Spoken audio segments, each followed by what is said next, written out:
I'll defer to you, Banyan, when... Recording in progress. Mr. Chairman, I believe we are good to go, sir. All right. Thank you. Good to go. Expression fond to me for my father-in-law, who was a World War II pilot. So good morning, everyone. Thanks for joining us. We're ready to begin. I will count down from 5, then we will start. 5, 4, 3, 2, 1. The Subcommittee on Health, Employment, Labor, and Pensions will come to order. Welcome again, everyone. I note that a quorum is present. The subcommittee is meeting today to hear testimony on examining pathways to build a stronger, more inclusive retirement system for Americans. This is an entirely remote hearing, and as such, the committee's hearing room is officially closed. All microphones will be kept muted as a general rule to avoid unnecessary background noise. Members and witnesses will be responsible for unmuting themselves when they are recognized to speak or when they wish to seek recognition. If a member or witness experiences technical difficulties during the hearing, please stay connected on the platform. Make sure you are muted and use your phone to immediately call the committee's IT director, whose number was provided in advance. Should the chair experience technical difficulty or need to step away, my distinguished colleague, Mr. Levine from Michigan, or another majority member is hereby authorized to assume the gavel in my absence. In order to ensure that the committee's 5-minute rule is adhered to, staff will be keeping track of time using the committee's field timer, which appears in its own thumbnail's picture and will show a blinking light when time is up.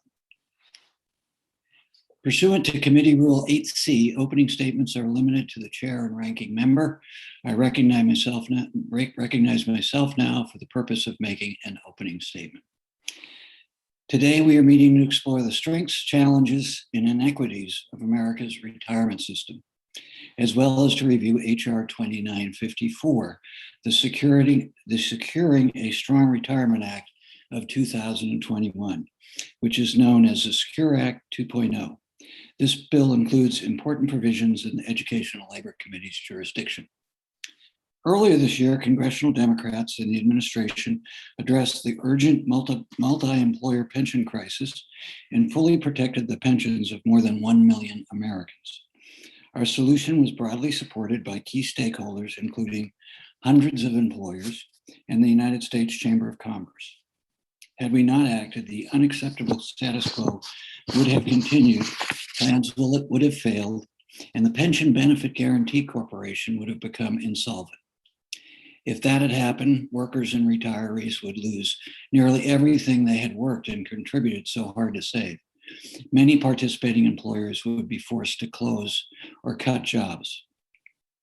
American taxpayers would have suffered as well. One expert estimated that if Congress failed to address the multi-employer pension crisis, the total cost to U.S. taxpayers in terms of lost tax revenue and increased social safety net spending due to pensioners' difficulty making ends meet would be between $170 billion and $240 billion over a 10-year budget window. This far exceeds the estimated $86 billion cost of the solution included in the American Rescue Plan Act. As we proceed, we should remain mindful that taxpayers would have been on the hook one way or another with multi-employer pension crisis. By acting now, congressional Democrats and the Biden administration averted a catastrophe, spared over 1 million Americans harm, saved businesses, and protected jobs, which in my view was the right thing to do and far better and less expensive for taxpayers than doing nothing. Certainly, we can all agree that a look back on lessons learned is valuable. But today's hearing is not about past action. It's about the present state of private sector retirement and what we need to do in the future to make it stronger and more inclusive. I'm certain we all believe that Americans, after a hard working life, deserve to retire in some level of security. That's what this hearing is about. For decades, the retirement system has been premised on Americans relying on the 3 income streams, the so-called 3-legged stool, to support themselves as they age: Social Security, employer-sponsored pensions, and personal savings. Social Security remains the foundation of retirement security for most Americans. When President Franklin Roosevelt signed the Social Security Act into law, he talked about giving it, quote, some measure of protection to the average citizen and to their family against poverty-ridden old age, end quote. He was right. To this day, Social Security provides the majority of income to most elderly Americans and single-handedly keeps 15 million Americans out of poverty. There has been a changing social model over the past decades. In 1975, 47% of women with children were in the labor force. Most of those were part-time jobs. Now it is 72%, most of them full-time jobs. Many Americans aged 65 and older left the labor force in 2020 due to the pandemic, but millions remain. And according to the Bureau of Labor Statistics, people held on average 12 jobs from age 18 to 52, with nearly half of these jobs held before age 25. 12 jobs from age 18 to 52, and half of those before they're 25. Meanwhile, the employer-provided retirement and wage earning landscapes also significantly changed. These changes have been to the detriment of the worker's ability in our society to achieve a secure and dignified retirement for Americans. Employers have shifted away from offering traditional defined benefit pension plans, which provided workers guaranteed lifetime income after they retired. Nowadays, when a private sector employer offers a retirement plan, it is likely to be a defined contribution plan, such as a 401k. But that's if employers offer one at all. To many, a retirement savings plan through their employer, an estimated 7.5 million Californians and roughly 55 million people nationwide do not have access to retirement benefits through their employer. There are also significant disparities along racial and ethnic lines when it comes to retirement savings. According to the Urban Institute, in 2016, white families had about $130,000 more, or 6 times more, in average liquid retirement savings than African Americans and Hispanic families.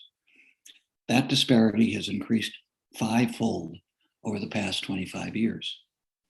Additionally, few Americans are earning enough to save for stable, secure retirement. Workers are doing more today than ever before.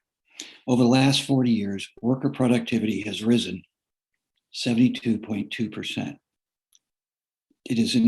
At the same time, worker wages has essentially stagnated, increasing only 17%. Worker productivity in the last 40 years has increased over 70%, wages adjusted for inflation increasing less than 20%.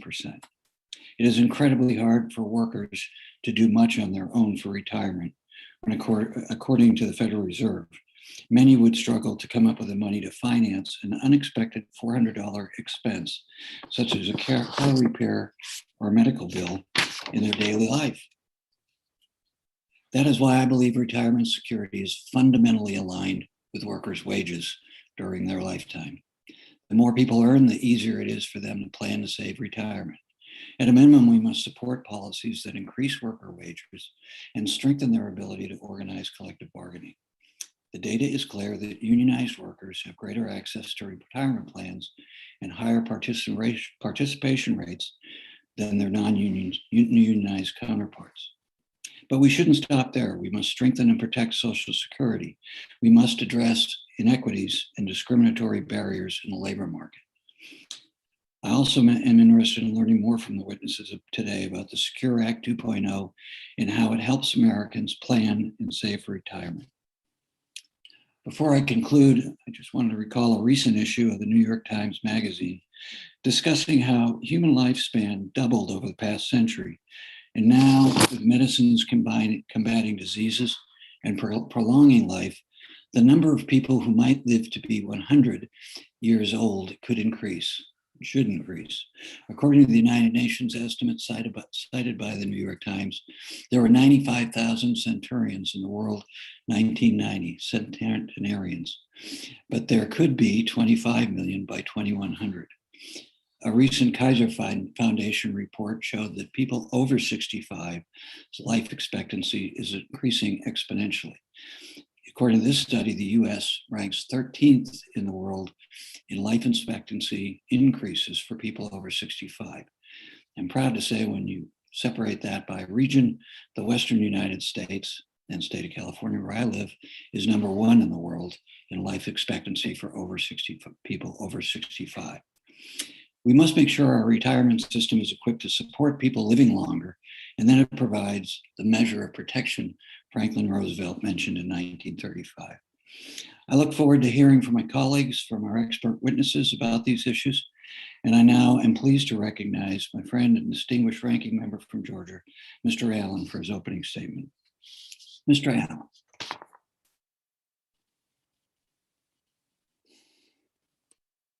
All right, we're unmuted. Thank you, Chairman. We all desire financial security in our latter years. Individuals work for decades and diligently save money to have peace of mind when they move from success, their career, to significance. And for decades, this committee in Congress has come together in a bipartisan fashion to address the financial needs of our nation's workers and retirees. The Pension Protection Act of 2006 strengthened protections for workers owed pension benefits, and the Multi-Employer Pension Reform Act of 2014 established a responsible and balanced process to save multi-employer pension plans projected to run out of money. The bipartisan approach continued last Congress. Republicans and Democrats worked together to pass the Secure Act of 2019, which empowered small businesses to offer retirement plans through open, multiple, and pooled employer plans. The Bipartisan CARES Act allowed workers to tap into their retirement savings without penalty to offset pandemic-induced hardships. However, earlier this year, Democrats went in a different direction and used pandemic relief as an excuse to bail out failing multi-employer pensions without any structural reforms to hold unions and businesses accountable for the mismanagement of their pension plans. Taxpayers are now on the hook for this $86 billion bailout. Asking hardworking taxpayers to foot the bill for a contract between private parties is unsustainable and an abuse of the public's trust. Democrats are doing workers and retirees a great disservice by defending outdated defined benefit multi-employer pension plans. Our nation's economy and workplaces have evolved, but these pension plans have not evolved along with them. The simple fact of the matter is that most of these plans can no longer fulfill their promises. 96% of multi-employer plan participants are enrolled in pensions that are less than 60% funded. Instead of modernizing outdated policies, Democrats continue to double down on failed pension arrangements. They depend on taxpayers not to notice that they are now on the hook for decades of mistakes made by entities with a track record of mismanagement. We must empower individuals to make the best financial choices for their own unique situation. Republicans trust the American worker. We believe every worker and retiree knows how best to save and spend their own money. Defined contribution plans present employees a flexible pathway to realize their retirement goals.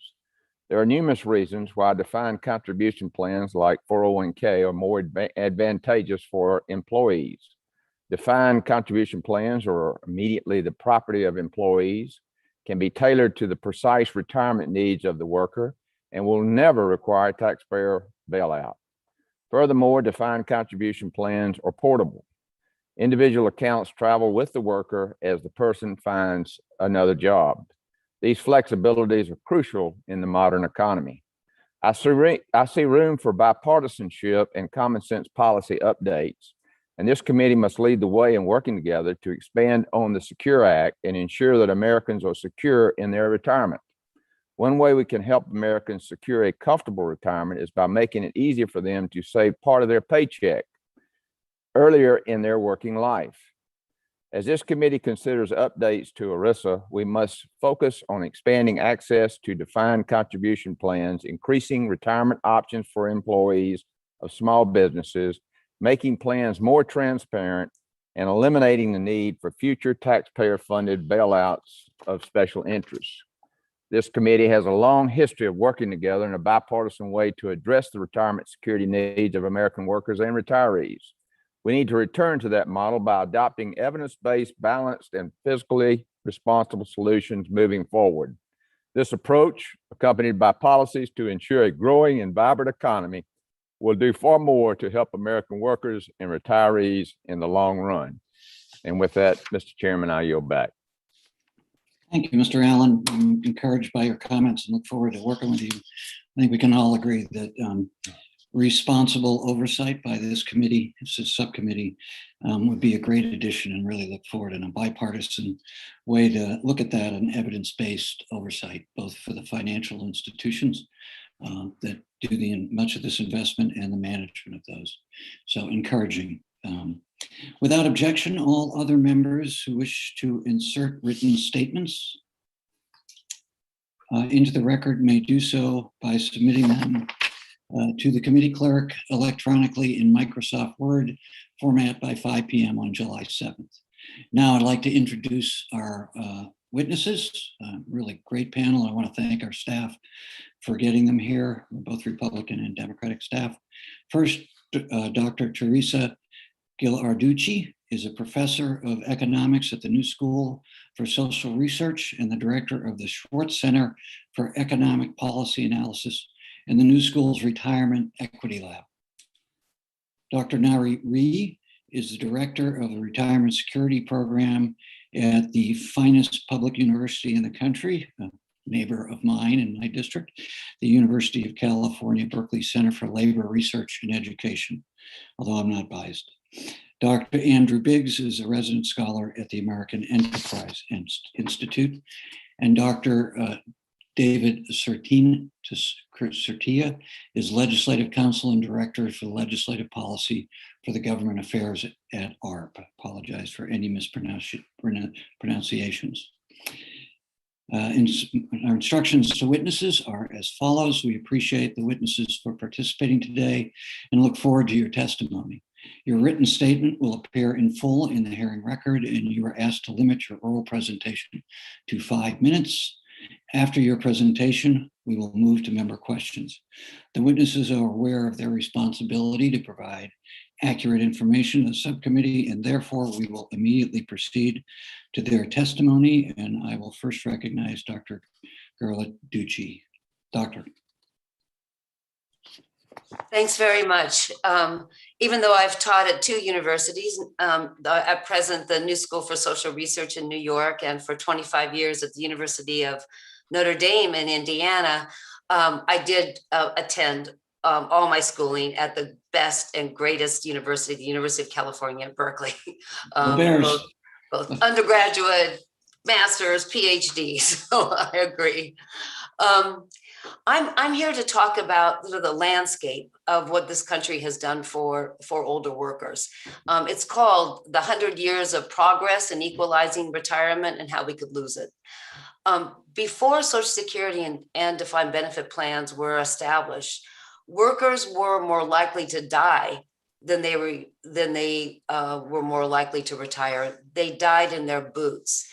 And women's work was mainly unpaid. She did significant paid work when she did do that all throughout her life, and that was mostly in taking in boarders. It was the modern day Airbnb, and she never retired either.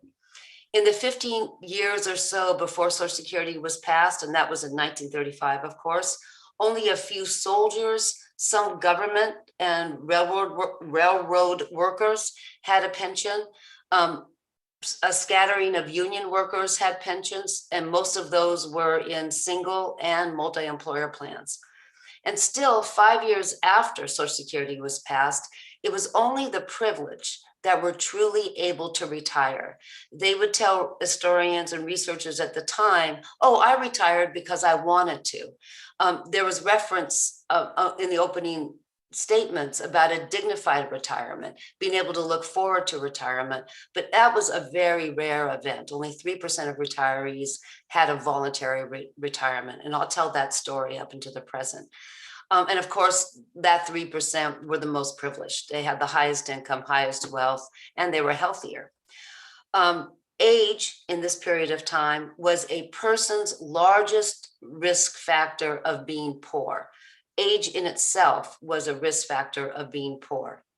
And your grandparents and your great-grandparents and those before that were at very high risk of living with their relatives when they got older. And if they weren't that lucky to have kin or relatives to live with, in this country, the poor elderly were sent to county poorhouses. Or when those were closed because of the brutality in the early 20th century, the aged went to institutions they called then insane asylums. The older poor were living with people who were severely mentally ill. So one of the first signs of progress that came with elders having more income was that they got to live independently and they weren't poor.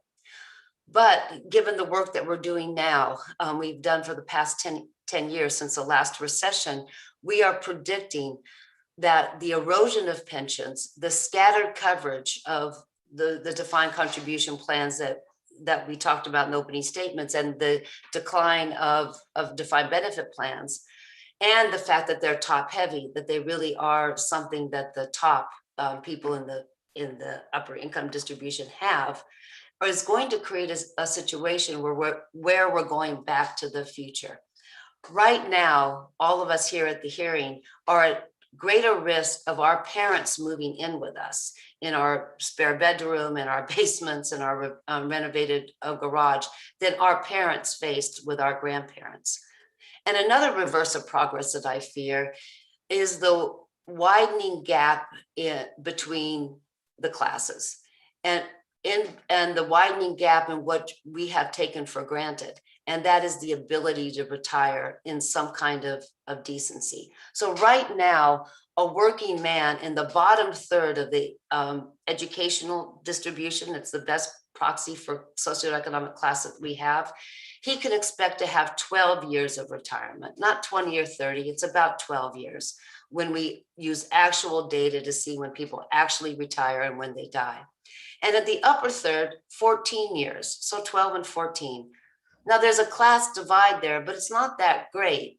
And it's something we should celebrate. The rich and the poor and the middle class have been able to retire. But this is something that can be reversed very soon, because retirement equity came from defined benefit plans, both single and multi-employer, retiree health plans, and an expanding Social Security system. Now, I come before you today as a professor and an historian, a professor of economics, but for 25 years, I've served as a trustee of not only the public pension plans for Indiana when I was at Notre Dame, also a corporate director representing shareholders for the Yellow Freight Company, the biggest contributor, one of the biggest contributors to the Teamsters Central States Fund. So I represented the shareholders there. And now I represent the $60 billion, I'm a trustee of a $60 billion healthcare fund for United Auto Workers and the big three auto companies, and for $1 billion for steel workers and the Goodyear tire, the tire company. And what I learned from these roles is that the incomes that our members have and take to their communities, and they're all over the country. They're not just concentrated in Michigan or in Indiana or in Pennsylvania, they're everywhere. When they take those incomes to their communities, it has a huge multiplier effect. The Social Security, the pensions, and the healthcare really adds to the health of those communities. So it's not just the workers, it's their employers and it's their communities. Thank you, Dr. Not everyone had a DB plan before. Only 70% of full-time workers had a DB plan then, and now that's switched. And so the workers lucky enough to have any kind of plan, mostly it's I'm going to have to 401k. ask you to wrap up. Got it. Okay, sorry about that. One concern I have is that if we don't do something, we'll have more elders in poverty. Well, we have a solution. It's something that I provided back in 2018, and something now live that's very bipartisan. I'm working with an unlikely partner, Kevin Hassett, who was on Trump's Council of Economic Advisors. We have proposed with the Economic Innovation Group that everyone have access to a plan like you all have, the Thrift Savings Plan. So we have offering up a platform for everyone to have it.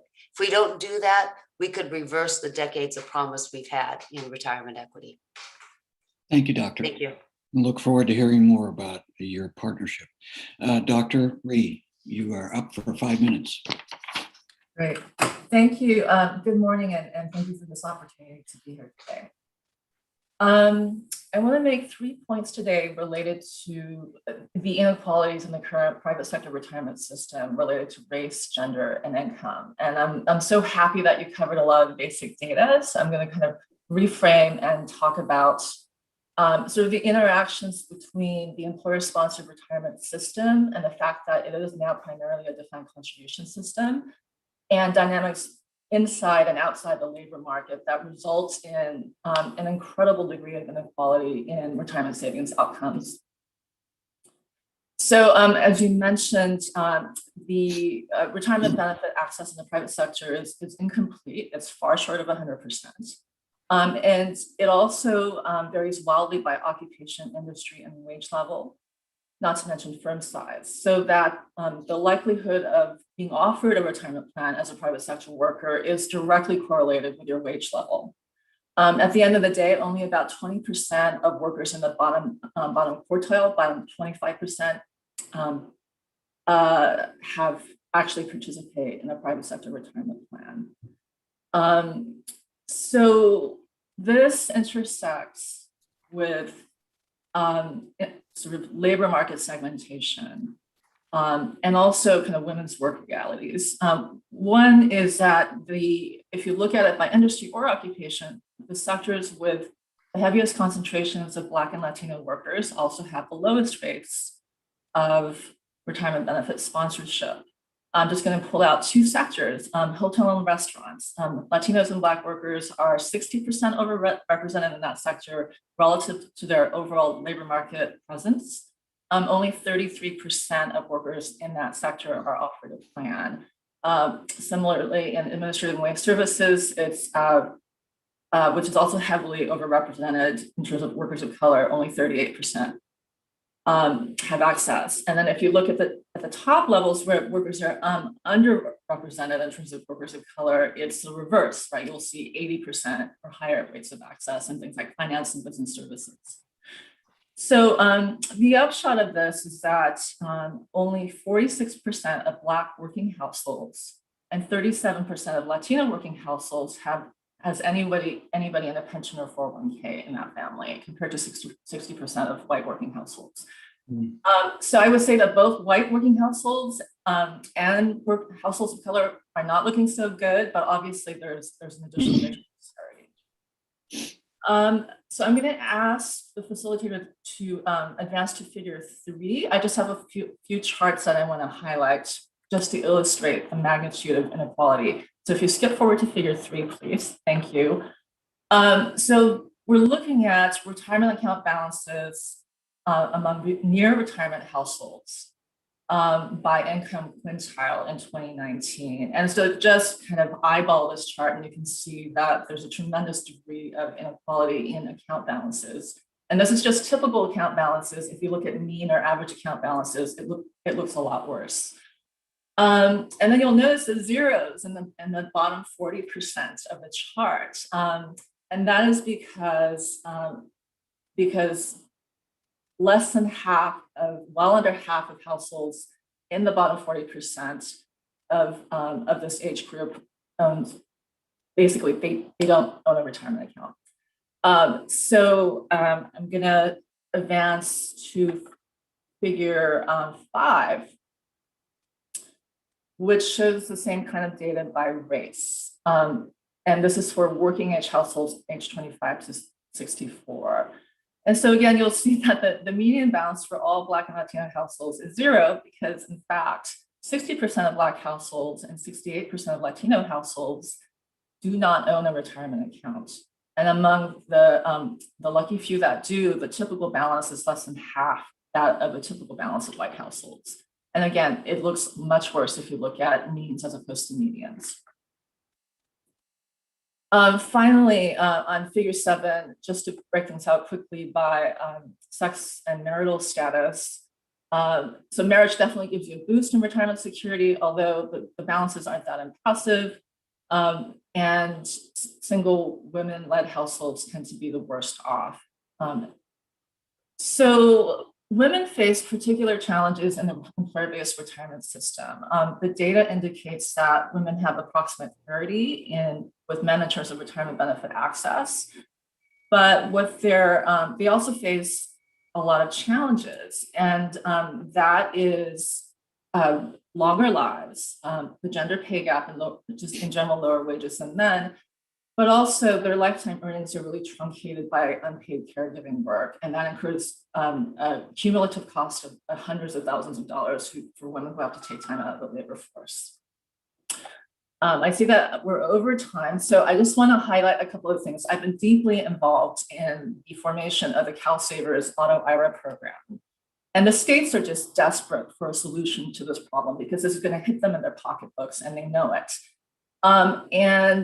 So some states have just jumped in and gotten tired of the federal government to act on universal retirement coverage.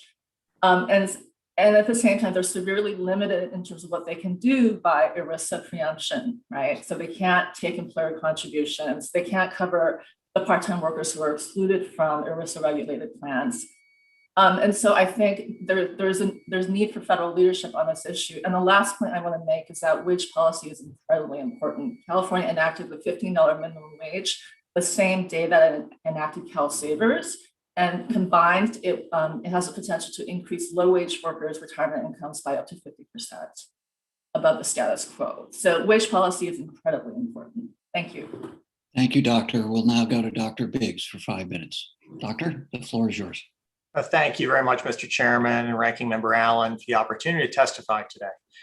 A study published by a prominent think tank predicted that, quote, more than 40% of households between the ages of 47 and 64 will not be able to replace even half of their pre-retirement incomes once they stop working. Nearly 20% will have retirement incomes below the poverty line. Those claims could have jumped from the testimony at today's hearing, where we've heard the retirement system is eroding and retiree poverty will skyrocket. And yet that frightening study was published nearly 2 decades ago by the Progressive Economic Policy Institute, and none of its dire predictions came to pass. Poverty in old age didn't increase. In fact, it fell substantially. Retirement incomes did not decline, but instead rose to record levels. And instead of a retirement crisis, 80% of retirees today tell Gallup surveys they have enough money not merely to survive, but to, quote, live comfortably. Only 5% of seniors tell a Federal Reserve survey they are, quote, finding it hard to get by. The data show clearly that never before have so many Americans saved so much for retirement. Never before have retiree incomes been so high or poverty in old age so low. And so I predict the same will hold for the dire warnings you will hear today. But even more importantly, the federal government itself does not predict anything approaching a retirement crisis. The Social Security Administration's most sophisticated retirement income model projects that future retirees will have a median retirement income replacement rate of about 110% of their career average earnings. That's very similar to today's retirees. The share with low replacement rates also will remain the same, while poverty in old age will continue to fall. Why is the future so much brighter than some would have you believe? Because we've done the things necessary to boost retirement savings. The switch from traditional pensions to 401ks means that more Americans have access to retirement plans. Back in the mid-1970s, when traditional pension participation was at its peak, only around 4 in 10 private sector workers had a retirement plan. IRS data show that nearly 60% of workers are participating in a plan today. Among married couples, over 80% have at least one spouse participating in a retirement plan, and it's likely that over 90% of couples have at least one spouse who is offered a plan. We've come a long way. 401ks also boosted savings because, unlike traditional pensions, both employer and employee pay in.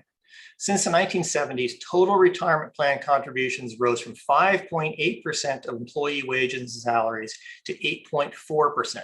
That's a 45% relative increase in retirement savings. Total retirement plan assets today are 7 times higher than back in the 1970s. Federal Reserve data show that retirement savings have increased in every age, income, educational, and racial or ethnic group. 401ks are also much more portable than traditional pensions, which helps workers who switch jobs or take time out of the workforce. All in all, while just 45% of retirees received benefits from a private retirement plan in 1990, 61% of retirees do today. When we think about a retirement system, especially how different groups are treated, we need to think about the whole system. US households today hold $41 trillion in private retirement savings. Those savings are skewed towards high earners. But Americans have also earned nearly $41 trillion in Social Security benefits. And Social Security benefits are tilted towards low-income households. For instance, the CBO finds that the poorest fifth of retirees receive Social Security benefits equal to about 80% of their pre-retirement earnings, while the richest fifth receive a replacement rate of just 34% of their earnings. Given this, it's not at all surprising the low-income Americans save little on top of Social Security, while high-income Americans save a great deal more. Remember, retirement saving isn't about ending life with the most money. It's about saving enough to maintain your standard of living once you stop working. And a variety of data show the vast majority of Americans, rich and poor and from different walks of life, are able to do that. I support policies to give all Americans access to retirement plans. The US retirement system has made great progress in the last several decades, and it's foolish to deny that progress. But past progress isn't enough. We need to keep working to fill the gaps that remain in our system so that every American who wants and needs to save for retirement has an easy and affordable way to do so. Thank you very much. Thank you, Doctor. We'll now go to our last witness, panelist, Dr. Certner. I apologize for the previous mispronunciation. Dr. Certner, you are recognized for 5 minutes. Thank you, Mr. Chairman and members of the committee. Thank you for the opportunity to testify today on improving our retirement system. A secure retirement traditionally centered on the three-legged stool of employer-provided pensions, personal savings, and Social Security. Unfortunately, diminishing pensions and inadequate savings, plus longer life expectancies and higher health costs, has put a secure retirement out of reach for too many, requiring Social Security to play an even greater role in retirement. Social Security is already the principal source of income for over half of older households. Roughly 1/4, about 10 million people, depend on Social Security for nearly all, meaning 90% or more of their income. Social Security keeps approximately 15 million older Americans out of poverty and allows millions more to live without fear of outliving their income. And while Social Security is the base of income in retirement, more is needed. The dramatic switch from defined benefit plans to defined contribution plans over the past 40 years has important implications for retirement security. Employees are now responsible for whether and how much to save and must manage their retirement funds, even though most have little investment experience. And unfortunately, most workers are not saving enough. Of course, access to a plan is better than none at all. Remarkably, less than half of all workers have access to a retirement plan at work. Now, Congress has taken numerous steps to make retirement saving easier, including features such as automatic enrollment and default investments that have helped workers and increased savings. However, automatic features only help workers who have a retirement plan. Expanding coverage to the tens of millions of workers without coverage remains a high priority. At the state level, AARP is focused on passing what are called work and save programs, like CalSavers, which provide employer-facilitated access to payroll deduction savings options for workers who don't have a way to save for retirement at work. Such access helps address the coverage gap because workers are 15 times more likely to save for retirement simply through payroll deduction at work. State programs have already shown much promise in increasing coverage and savings. In addition to state programs, federal policy should also encourage automatic payroll deduction savings. AARP has been a longtime supporter of federal auto IRA legislation, most recently proposed by House Ways and Means Chairman Neal. AARP also supports bipartisan legislation recently approved by the Ways and Means Committee, the Securing a Strong Retirement Act, known as Secure 2, which includes many important changes. The bill would improve coverage for the 27 million part-time workers who generally are not covered by retirement savings plans. This is especially important for older workers and caregivers who often shift to part-time work. The bill would also automatically enroll workers in new employer retirement savings plans. Secure 2 includes an important requirement for an annual paper retirement benefit statement, which AARP strongly supports. Plan participants who generally prefer paper copies of important financial documents should be provided statements in paper form unless they choose electronic delivery. Congress needs to ensure that workers receive and can review their annual benefit statement, similar to the Social Security and federal employee statement of benefits, to help employees better understand and manage their plans. Secure 2 would also establish a National Retirement Lost and Found office to help workers locate retirement accounts with previous employers. This has become increasingly important as more workers change jobs several times over their career. And Secure 2 also makes improvements to the required minimum distribution rules, including exempting a threshold amount that will both simplify the rules and help preserve savings. Separately, AARP also supports efforts to improve the Saver's Tax Credit, which acts as a matching contribution for low and moderate income taxpayers who contribute to a retirement plan. Improvements to the credit, again, can encourage and increase savings for those who are least able to save. We also must do more to protect hard-earned retirement nest eggs. All tax-preferred retirement savings should be prudently invested with reasonable fees and without conflicts of interest. A uniform, strong fiduciary standard should ensure that all financial professionals act in the sole interest of their customers when providing investment advice. AARP also urges Congress to discourage pre-retirement cash outs of retirement funds and instead encourage account portability and stable lifetime income streams. We look forward to working with the committee to encourage asset preservation and to provide low-cost distribution and spend-down options that meet workers' needs in retirement. Finally, AARP commends the Congress for enacting earlier this year important legislation to protect the earned benefits of millions of workers and retirees counting on multi-employer pensions for retirement security. Many retirees experienced or were facing devastating benefit cuts. While this was a difficult problem, the legislative support was critical to protecting the benefits of workers and retirees who had worked hard, earned their benefits, and were put at risk through no fault of their own. Again, in conclusion, AARP would again like to thank the committee for considering the challenges and needs for a secure retirement and the opportunity to share our policy views. We stand ready to work with the committee to improve Americans' retirement security. Thank you.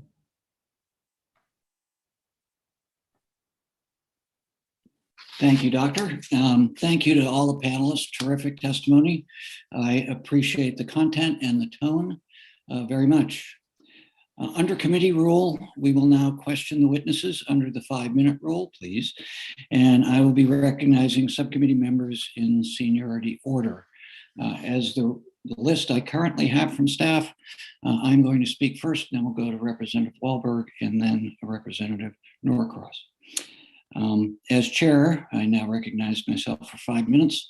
And again, I want to thank the panelists, and I look forward to further discussion in the terminology of the ranking member, evidence-based research.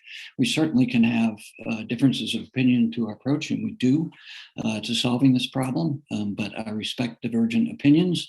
And if we go by the evidence-based research, I think we can really make a strong progress. And I want to work with other committees of jurisdiction, particularly Ways and Means, but this committee, subcommittee, and I know the full committee, thinks this is a priority. And I appreciate all the input from subcommittee members prior to this hearing. And I'm open to further input. And Dr. Biggs, I appreciate your testimony. We certainly want to be driven by the evidence-based research, but I also don't think it necessarily contradicts the testimony for Dr. Rhee. And it's reflective of our overall inequality in this country, which isn't surprising, both for workers and for retirees. So the question is, how best do we have a discussion about that? There's nothing wrong with capital investments in general, if they're done with responsibility towards all, as Picardie's work and Emmanuel Sayez's work would indicate to me.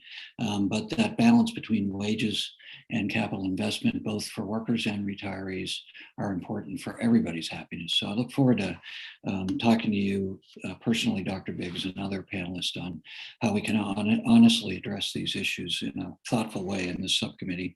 And as the ranking member says, evidence be driven by evidence-based research. My questions, Dr. Ghilarducci, in my opening statement, I mentioned the recent New York Times magazine on the doubling of life expectancy between 1920 and 2020. So the social model has changed, mostly for better, I would say, and particularly having two incomes in the workforce. Certainly household productivity, I think, is undeniably increased in the United States because of this addition, but it's caused strains on our system as well. And the social model is very different. Young people are forced to have greater mobility when they look for jobs, not just in their own neighborhood and community and region, but nationally. So in your written statement, you mentioned several reasons why older Americans are better off these past 100 years. Would you please talk briefly about how having the ability to retire with a pension is so important and connected to human longevity and the quality of life as we get older? Doctor? Yeah, yes, just quickly, and I'm sorry I went over time last time.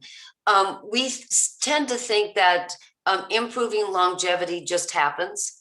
And that requires people to work longer because people improve their longevity and they also exited the labor market, as if those two things were unrelated. And what the research, the medical research using the Health and Retirement Survey and other sources of data have shown is that living longer is actually related to being able to retire voluntarily with income.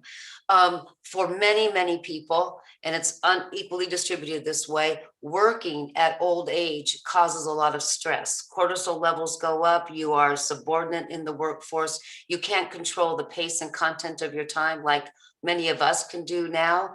And so, especially for women in service organizations or paid care work, working every day in your 60s and 70s actually reduces longevity. So, Andrew, notwithstanding your warning that our predictions can be wrong, the evidence is pointing to if we're forcing people to work longer because we don't do anything about our pension system, we could actually reverse that great longevity gain and make those longevity gains really unequal.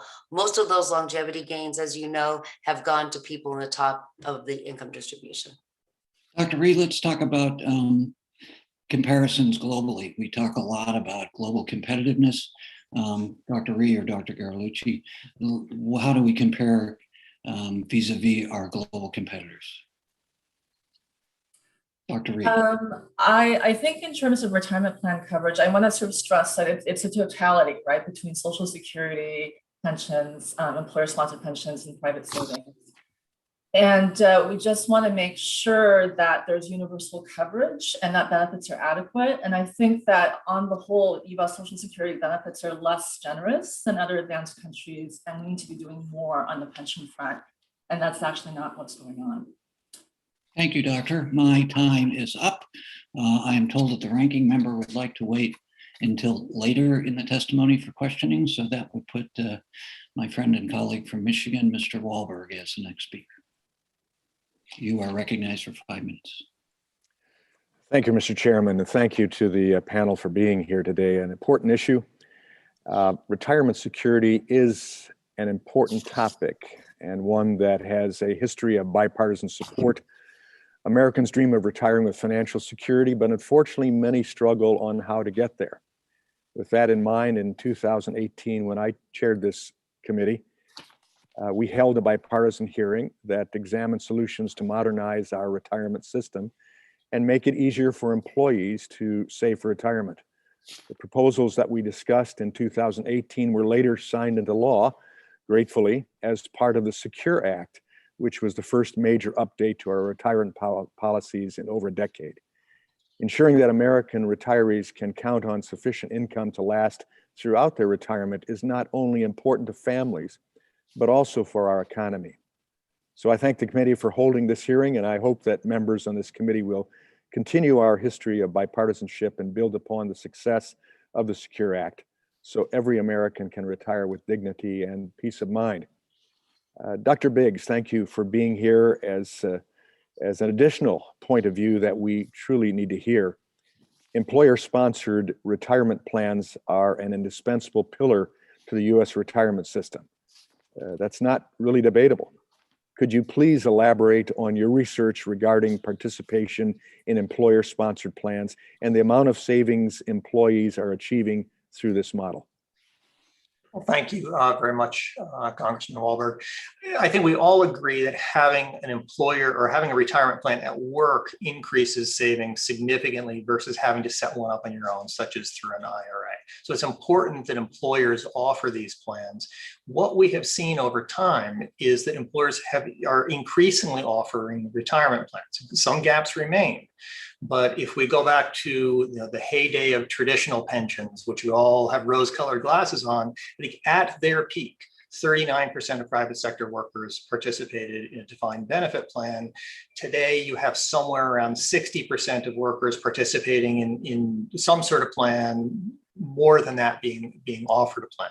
So when we think about why employers will offer a plan, we have to think of the attributes of the plan. A defined benefit pension, a traditional benefit, is very onerous on the employer to offer, both from an administrative standpoint, but also from the standpoint of financial liabilities. What happened up to the mid-70s, before we had ERISA, was that employers were willing to offer traditional pensions, but they didn't fund them, and they set these vesting requirements such that literally like 92% of defined benefit participants, according to a Senate Labor Committee study in the 1970s, they participated in the plan, they never collected benefits because they didn't vest. ERISA changed that and said, well, if you're going to offer benefits, you have to have reasonable vesting requirements and you have to fund them. That's when employers said it's not really worth it to us to offer these plans anymore. 401k plans are much easier for employers to offer, and so coverage spread. We have in relative terms 50% more employees participating in 401k plans today than we did with traditional pensions. So you have to think about what is on the employer side and how to facilitate them offering that plan, because that's really a crucial aspect. Dr. Biggs, could you describe the existing barriers that may discourage certain employers, especially small employers, from offering a retirement plan to their employees?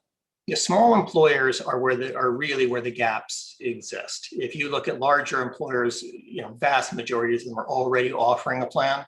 For small employers, you have a couple of issues.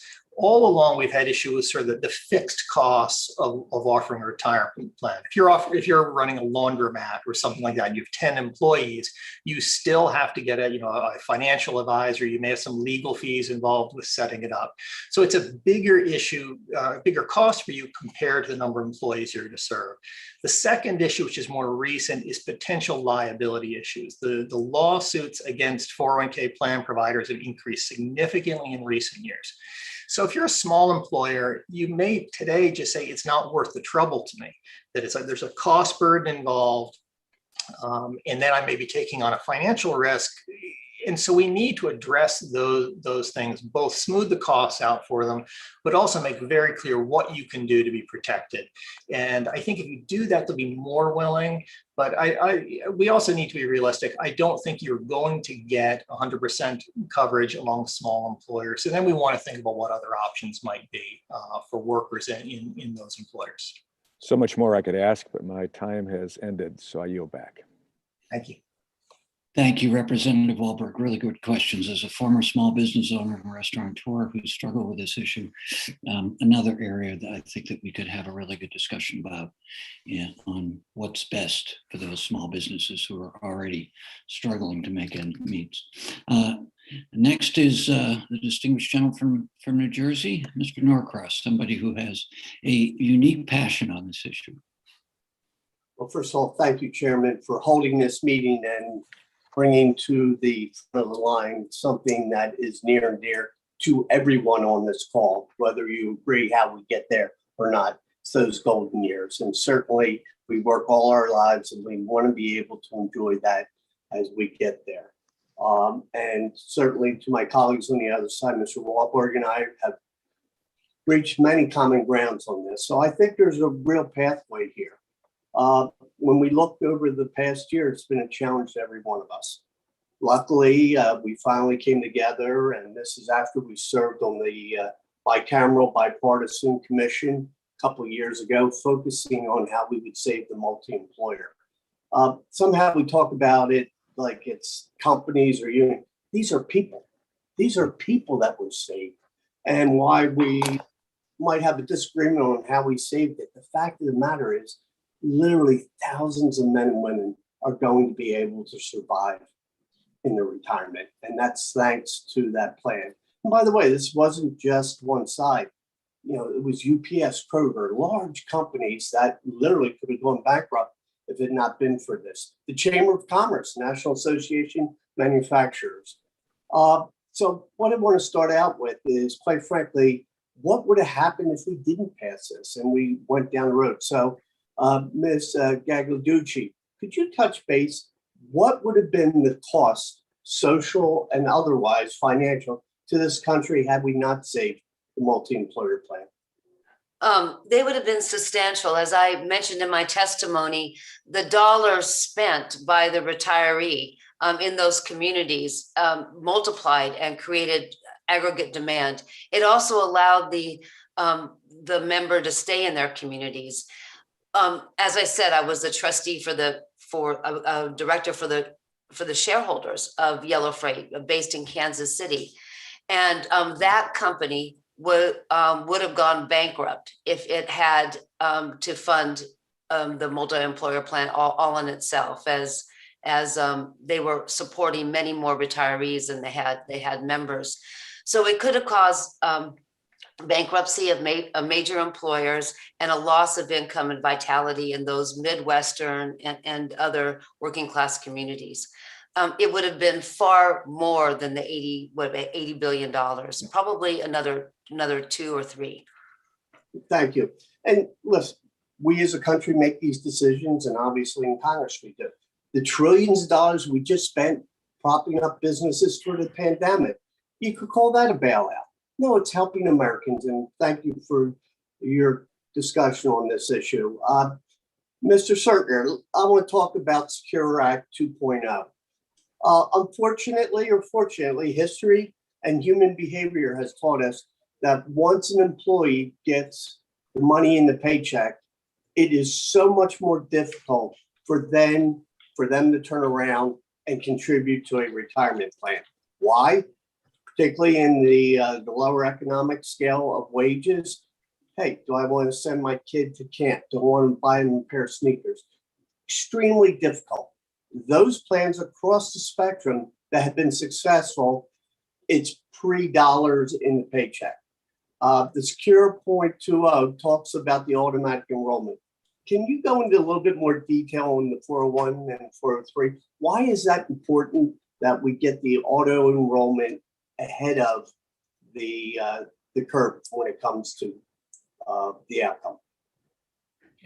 Thank you, Congressman.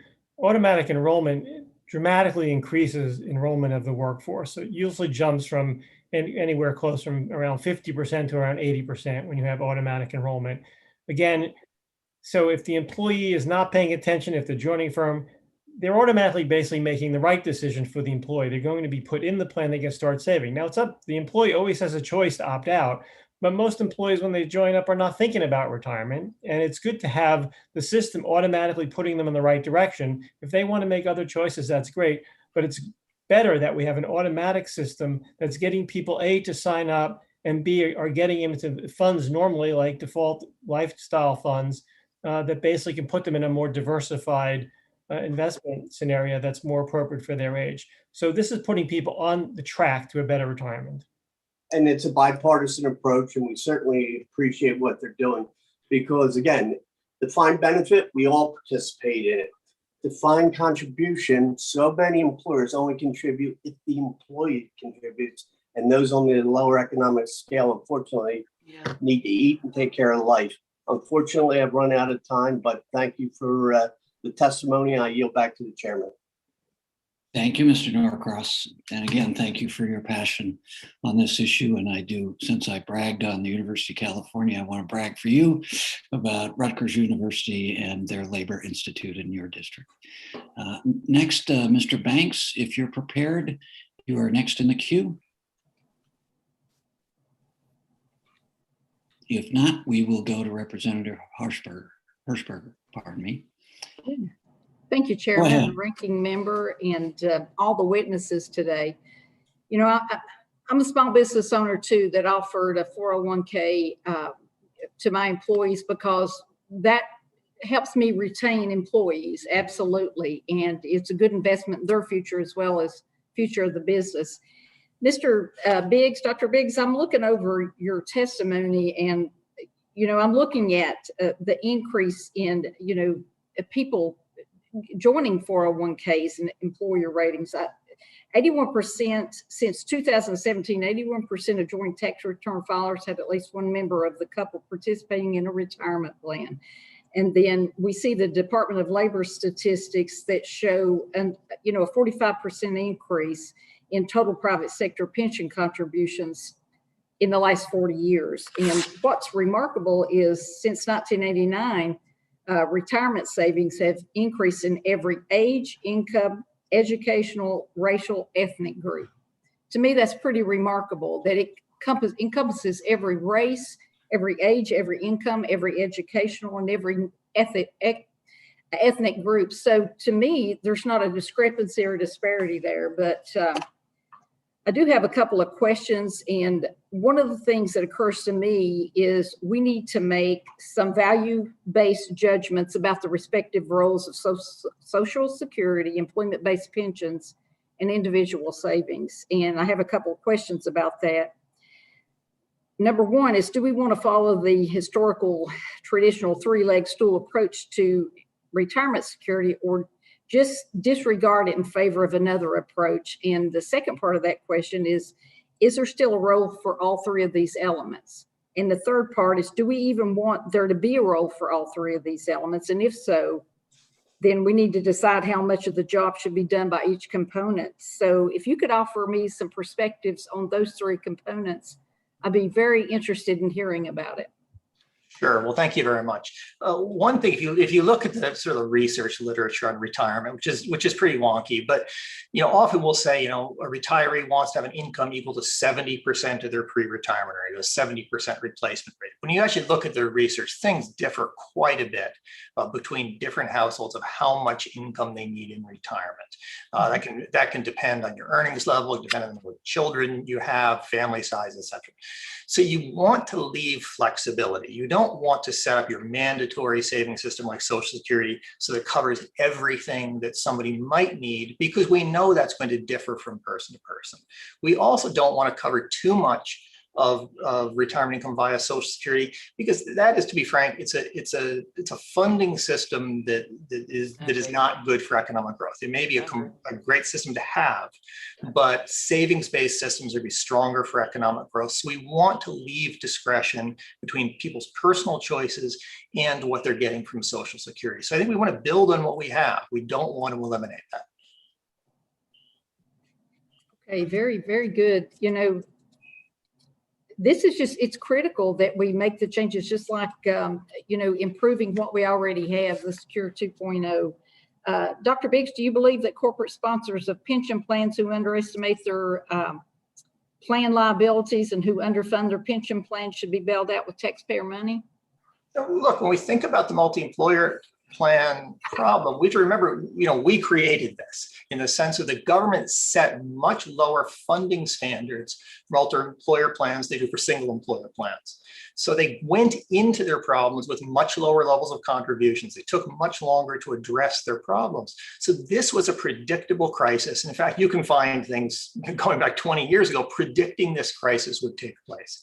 So the key thing I think to remember here is, A, we created this through bad governance, but B, all of the arguments that are being made today for bailing out the multi-employer plans at $86 billion or whatever it may end up being, those same arguments apply to bailing out underfunded state and local government pensions, where unfunded liabilities aren't 86 billion, it's somewhere north of $4 trillion.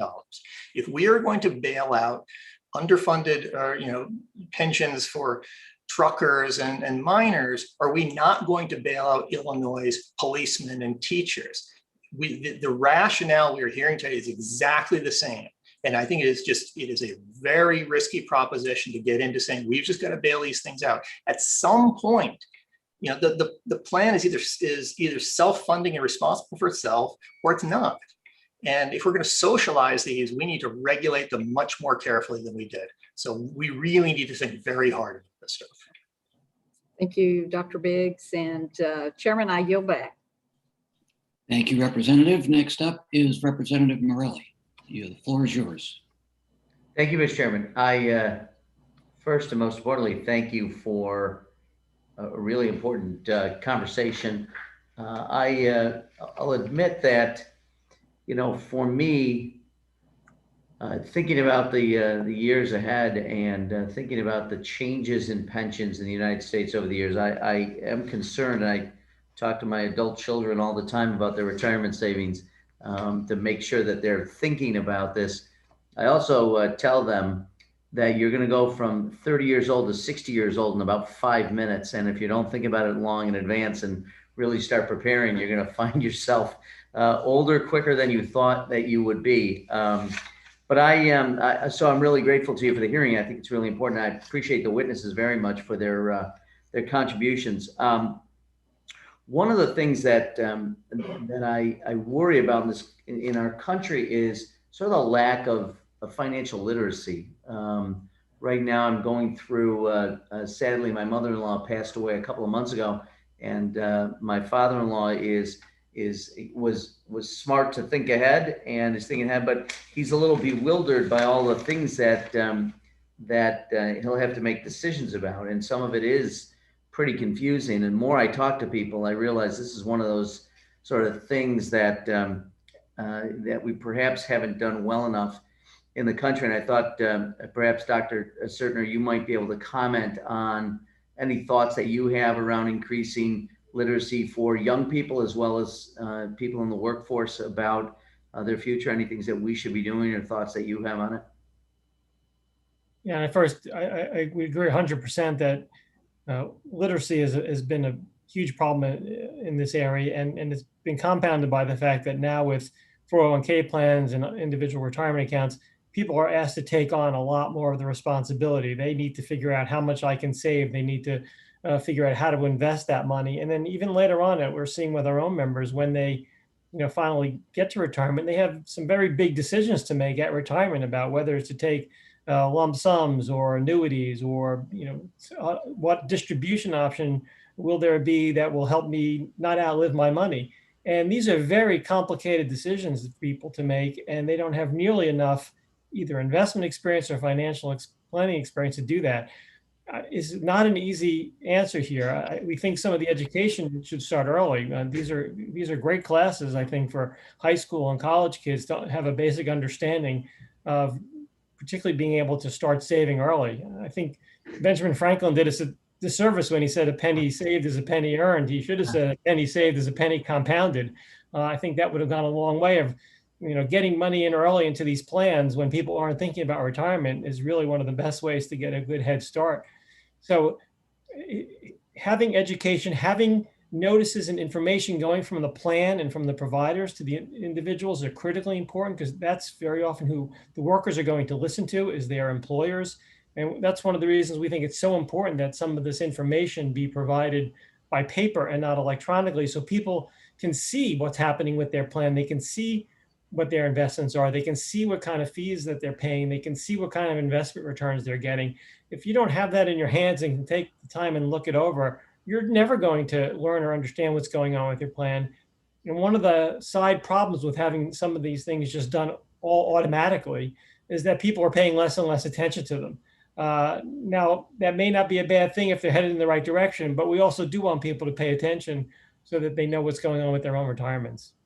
Yeah, I will observe, and I had the privilege of chairing the New York State Assembly Committee on Insurance in my service in the state legislature, and the kinds of retirement vehicles that you can now invest in, to your point, taking lump sum distributions or annuities. Are they pre-tax? Are they yet to be taxed? How does that impact? Those are all confusing. And I often think back that I passed my physics regents exam in no small amount to Mr. Euler and his patients. But I think back, I haven't really used my high school physics since I left high school. I might have been better served to have taken a course in financial literacy, and maybe that's what we ought to be encouraging school districts around the country to start doing, but certainly in the workforce. And you're right, when you go to work, you start thinking about, so other ways that our witnesses can provide to us after this on ways that we can increase financial literacy, I think would be really important. With that, Mr. Chairman, again, thanks for the great hearing, and I yield back, sir. Thank you, Mr. Morelli. Next up is Representative Miller. You are recognized for your 5 minutes. Thank you. Thank you to our witnesses for coming to discuss the important issue of retirement security. Dr. Biggs, I found your testimony especially thought-provoking, and I do have a few questions to ask.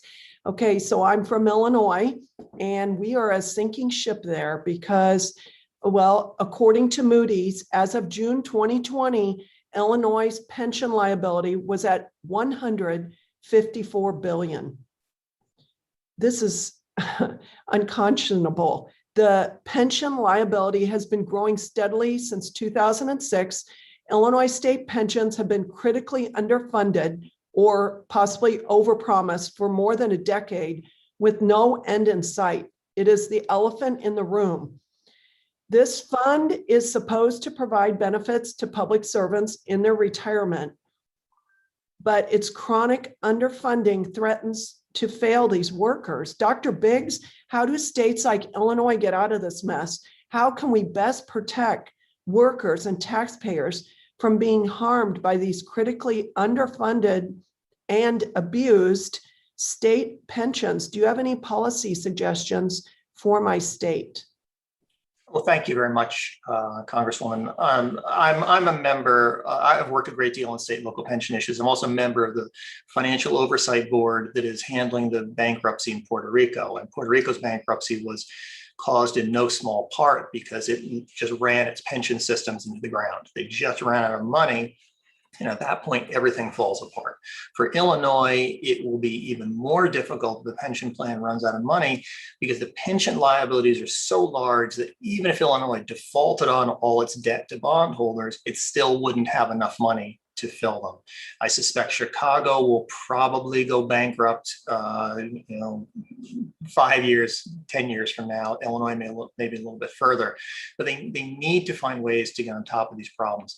Illinois is very constrained by constitutional protections, which have been interpreted in such a way you simply can't change benefits. It's also been hamstrung, to be honest, by decades of poor financial management by the government, by the trustees of this plan.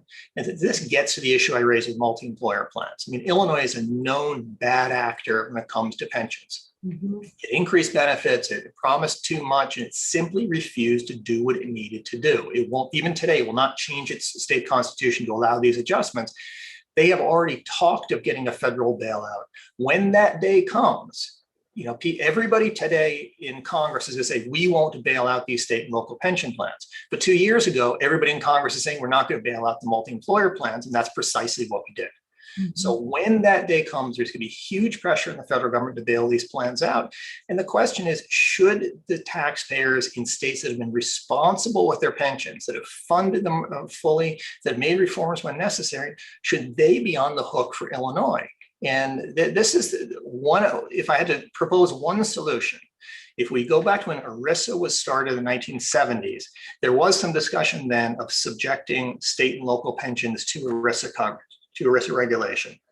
That, in retrospect, would have been entirely appropriate. We thought back then that the state and local governments could be trusted to responsibly fund these plans while corporations couldn't. Turns out none of them could be trusted. They have the same incentives. So I think federal regulation of these plans with some transition period, maybe some incentive to get up to good funding, because these plans pose a systemic financial threat that goes well beyond the government that sponsors them or the borders of their state. So this is a congressional problem.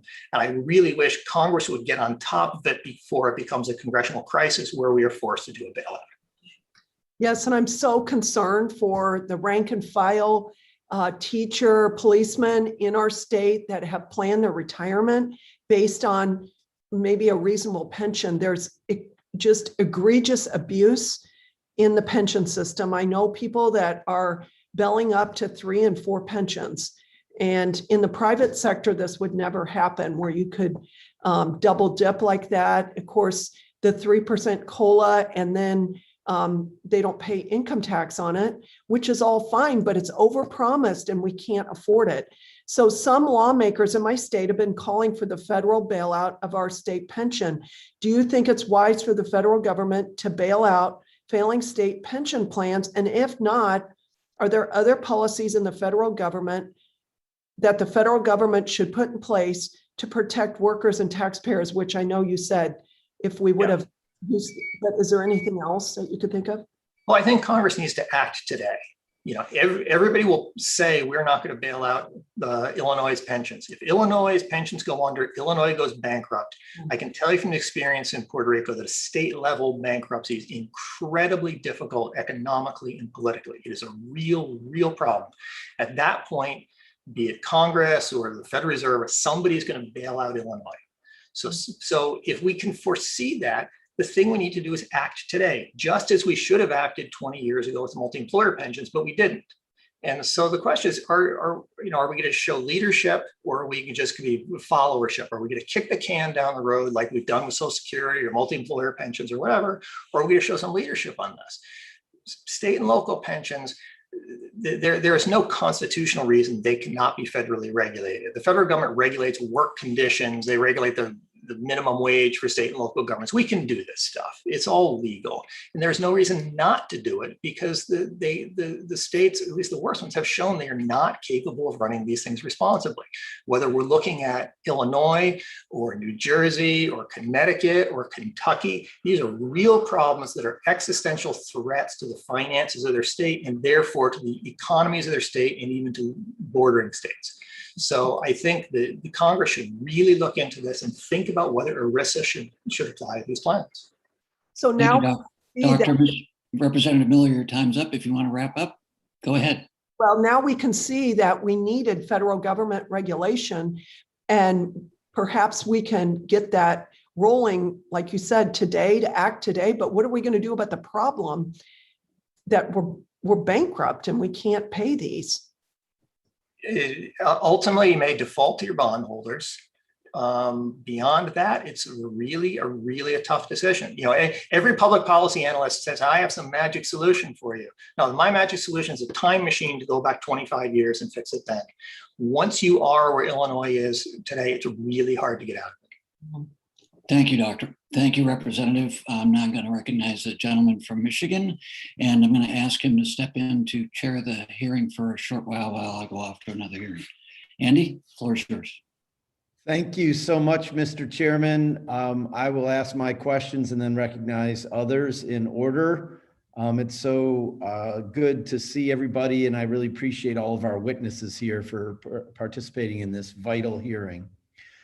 You know, retirement security should be a right of every American. And I'm proud that the Democratic majority passed much needed relief for multi-employer pension plans as part of the American Rescue Plan. It was the right thing to do to prevent a crisis and protect retirees who are on track to see their pensions reduced, even in some cases to zero, in the midst of a huge economic crisis. Unfortunately, my Republican colleagues have spent a lot of time criticizing and mischaracterizing the Special Financial Assistance Program for multi-employer plans that congressional Democrats included in the American Rescue Plan. For all the reasons Chairman DeSaulnier mentioned in his opening statement, they're wrong. But I think it's also worth discussing how consistently wrong they've been over the decades when it comes to retirement security. In 1935, House and Senate Republicans attempted to eliminate the old age pension section of the Social Security Act. If they had been successful, there would be no Social Security as we know it today. More recently, in 2005, President George W. Bush and congressional Republicans made privatizing Social Security one of their top policy priorities. These are just two examples. We need to remember our history and examine what the consequences of those proposals might have been so that we can analyze future proposals properly and make sure our actions do not prevent our constituents from retiring with dignity, with the basics they need to live a decent life. Dr. Ghilarducci, what do you think would have happened if Republicans were successful in privatizing Social Security a few years before the financial crisis and the Great Recession? People would have withdrawn from their Social Security system, and 10 years later, they would not have had the annuities to fall back on. The only logical prediction would have been more poverty in old age and more stress for families, even if they weren't old. But I want to point out that what you could do today is to make sure that you expand coverage.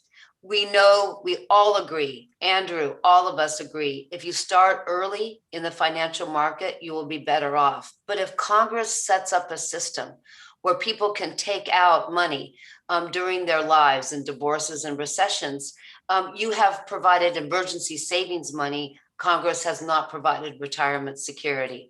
So do what all of our other countries, our peers do, Australia, the Netherlands, the UK, build an advanced funded system on top of the Social Security system and leave that money in. But people need to have not financial education in 4th grade, but they need a safe place to invest that money. So accumulate it, invest it well, and deaccumulate it in a safe way. Thank you. Well, I'd love to talk to you about adding a level beyond our current Social Security system that's universal, national, that every worker and employer can pay into without friction. But let me, in my little time remaining, let me ask you a question, Dr. Rhee. You know, occupational segregation so often results in people of color working in jobs that do not offer retirement savings plans. So I'd like to ask you to discuss how that factors into the disparities that you highlighted in your testimony. Yeah, absolutely. So there's a lot of money in the 401k and IRA system. Most of the IRAs, which are individual retirement accounts, actually are rollovers from the 401k system. So basically it requires participating in an employer-sponsored plan to save for retirement. And that's just human behavior. And the evidence clearly shows that workers of color in particular have difficulty accessing it and basically wind up with no retirement savings, right? Most Latino and Black households have no retirement savings. They're not seeing it. So there may have been increases, but if you just look at who has any and what those balances are, it's just woefully inadequate. And this is why we need to actually make sure in one way or another to have universal coverage, right? Either through the employer-sponsored system or through a complementary system, which is what the UK NEST program does. Thank you so much. And not only for that great answer, but being so brief that you answered in the time I had remaining. All right. Now I'd like to have the honor of recognizing the ranking member of our full committee, Dr. Fox. Dr. Fox, you have the floor for 5 minutes. Thank you very much, Mr. Levin. That's a very nice way to introduce it.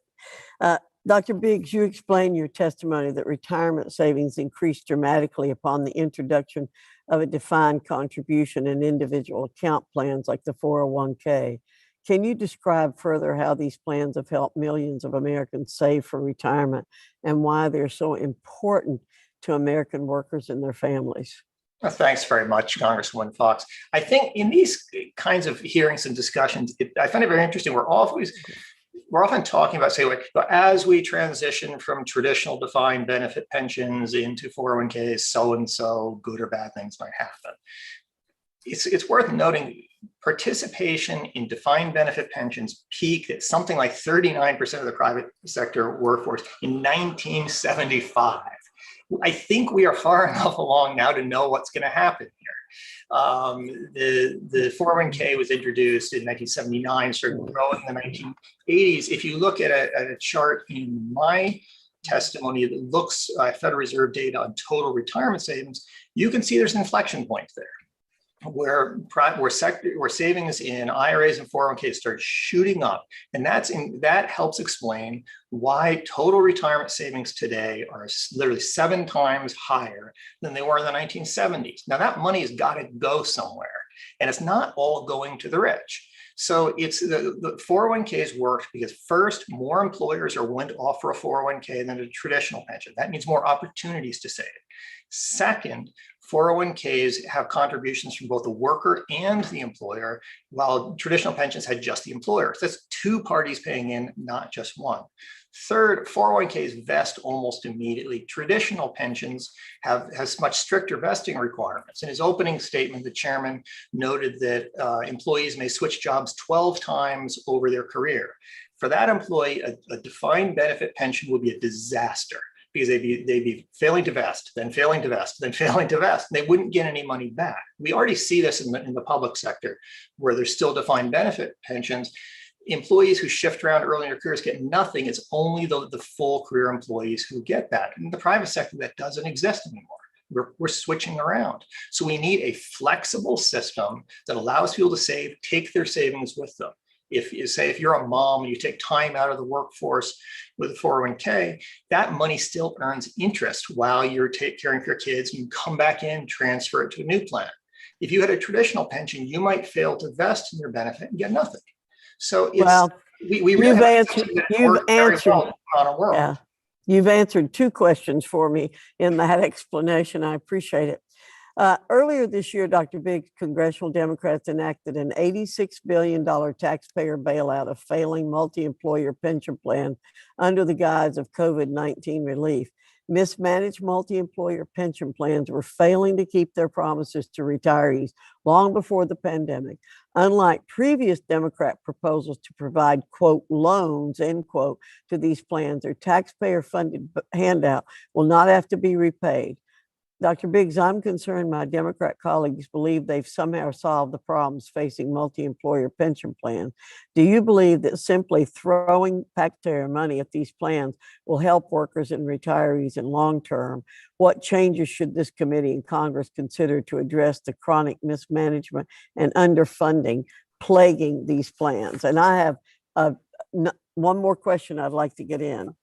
Well, you made the important point that all along, the assistance to multi-employer plans was framed in terms of loans. They need some help to get over the hump. We're going to give them some money, they'll pay it back. And then in the reconciliation bill, boom, the loans are gone. They're grants that no longer need to be repaid. This happened very quickly. As far as I can see, not much justification for it. Now, the cost estimated so far is around $86 billion. That may well go up, because the total unfunded liabilities for multi-employer plans are 786 billion, something like that. And the plans will try to act strategically. These are not well-run plans where the trustees, which is employers and the unions, have not acted as good stewards for the employees. Right. And so if these were single employer plans, they would be taken over by the PBGC. They would be frozen, so they're not continuing to promise new benefits. We threw all of that out. And I think we just really need to rethink how we handle this. And with respect to my colleague from Michigan, who was so nice to me, having more government type plans like this isn't going to solve the problem. I want you to talk a little bit about the Secure Act and how programs have built on the progress of Secure Act and expands retirement plan coverage, especially workers employed by small businesses, in terms of their being able to band together as quickly as you can. We talked earlier about the gentleman's time has expired, so please answer quite briefly. Okay, we talked earlier about the difficulty small businesses have starting retirement plans, the fixed costs that are there for them. What the Secure Act did for small employers, and Secure Act 2 did for nonprofits, is let them band together to create multiple employer plans. And those are different from the ones we just bailed out. But what would happen here is it spreads those fixed costs over a larger group of companies and makes it easier for them to do this. So I think that was a really worthy addition. Thank you, Mr. Chairman, for your patience. I'm very grateful to you. Thank you so much. And I'd like to point out for the record that I've changed jobs at least 12 times myself, and I have vested in 2 pension plans. And they're awesome, and I'm super grateful that I will have that income in my retirement. So let me now call on the gentleman from Indiana, Mr. Mervan, who's next on the list. You have 5 minutes, sir. Thank you very much. Union members typically have greater access to retirement savings plans than their non-union counterparts. They also participate in these plans at a far greater rate than non-unionized workers. This is a part of what's referred to as the union advantage. In fact, according to the Bureau of Labor Statistics, 91% of union workers have access to private sector retirement benefits, and 85% of the union workers participate in retirement plans. Meanwhile, 65% of non-union workers have access to private sector retirement benefits, and only 51% of non-unionized workers participate in plans. Dr. Rhee, do you think an increase in unionized workers might help address the disparities you mentioned in your testimony regarding access to the participation rates in private sector retirement plans, particularly among women and people of color? So absolutely. Thank you so much for bringing this up. So insofar as workers of color have a retirement plan, whether it's a pension or 401k, it actually is disproportionately through the unionized sectors of the economy. And I also want to, with regard to women and pensions, I also want to actually highlight they're more likely to have defined benefit pensions versus 401ks. They're just more likely to have more retirement savings. And I like to say that in terms of the households that are doing okay or well in terms of retirement readiness, you're either in the top 20% income bracket or you have a pension. With regard to women and pensions, it's particularly important because of the life expectancy issue. And if you look at data for current retirees, it's the women who used to be teachers who have the best retirement incomes. It's because they have that nice chunky pension income to supplement Social Security. So both pensions and unionization are absolutely critical for both workers of color having retirement security and women having retirement security. Thank you. Dr. Ghilarducci, your testimony indicates that fewer than 15% of the workforce has a secure defined benefit pension plan now. But back in the 1970s, all workers with a retirement plan had a defined benefit plan. Do you think there is a relationship between the decline in union density in our country over the past 40 years and the decline of traditional defined benefit plans? Definitely. Unions didn't just get pension plans for themselves, they got the plans for their spouses, and also the spillover effect of other employers mimicking what was the norm in those industries. So when the auto workers got a defined benefit plan, the salary workers wanted it as well as the auto parts and the local department store. We saw this all over the Midwest, and I'm happy to see someone from Indiana. I miss it a lot. The point is that what Representative Levin said, that really does obviate what Andy said, is that having multiple defined benefit plans adds up, because by the time that you get to retirement, whether for your spouse, from your own work, it adds up to income for the rest of your life. I think we could all agree here, I'm hearing it, that everyone needs access to a plan they can save for at the early on. I really commend you to look at my Kevin Hassett, the Republican, and my plan to offer a TSP-like plan to everybody. To start, and we would look like the rest of other countries, and we would really fulfill the promise that the 401k failed. The 401k plan is a failure. Coverage hasn't expanded, and most of the benefits have gone to the top. Very quickly, if I may have one follow-up, and how would enacting legislation like the PRO Act, which strengthens workers' ability to organize and collectively bargain, help workers' retirement security? Oh, it would actually multiply. I think every one new union member, the PRO Act would help, would add 3 more people to a pension plan. So the multiplier for a union plan is about 1 to 3. So the PRO Act would provide retirement security. Thank you, Doctor. With that, Chairman, I yield back my time. Thanks, Mr. Mervan. Well, Dr. Ghilarducci, Indiana is very well represented here, because I'm next going to recognize another gentleman from Indiana, Mr. Banks, and then I believe I'll turn back the gavel to our chairman who's returned. So Mr. Banks, you have 5 minutes. Thank you, Mr. Chairman. Dr. Biggs, the issue of reuniting missing participants with their savings is a growing problem. Plan sponsors often incur heavy costs searching to find up-to-date information to connect these individuals with their retirement accounts. I'm wondering if you think that It all worked out.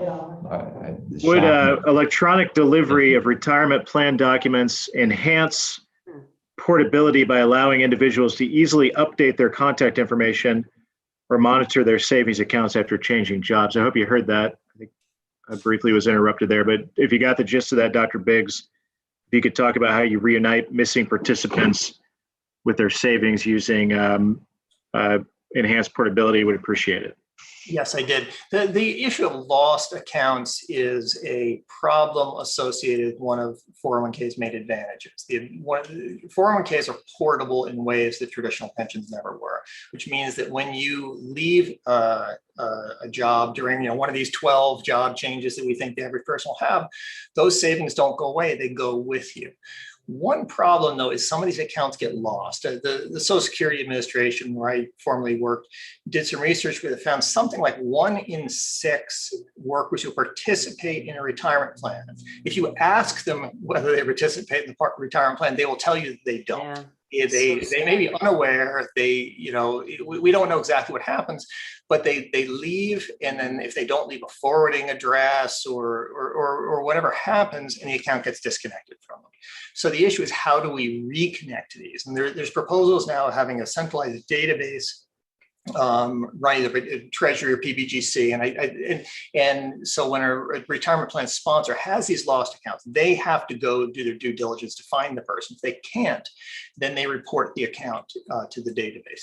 The issue, I think, is what happens to the account, who holds it. I would prefer that it continue to stay and earn interest, since a lot of these accounts, the lost accounts, are from younger workers. You want them to stay invested, not get shifted to Treasury bonds or something.